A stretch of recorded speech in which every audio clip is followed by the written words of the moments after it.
The National People's Party (NPP), which recently withdrew its support from the BJP-led government in Manipur, has hinted at reconsidering its decision if Chief Minister N. Singh is replaced. The NPP accused the Chief Minister of failing to restore normalcy in the violence-hit state. NPP National Vice President Yumnam Joykumar Singh confirmed the party's stance, saying Chief Minister Biren Singh has totally failed to bring normalcy to Manipur.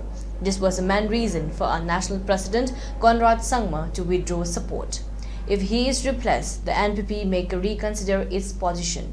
The withdrawal of support announced on Sunday does not threaten the stability of the BJP-led government.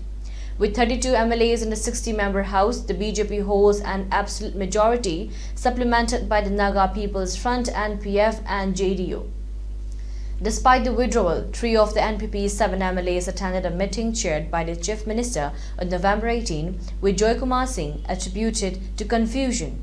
He clarified the meeting was for the NDA legislators. While we have withdrawn support to the Biren Singh government, we remained NDA partners. However, our MLAs have been cautioned against attending such meetings without prior approval.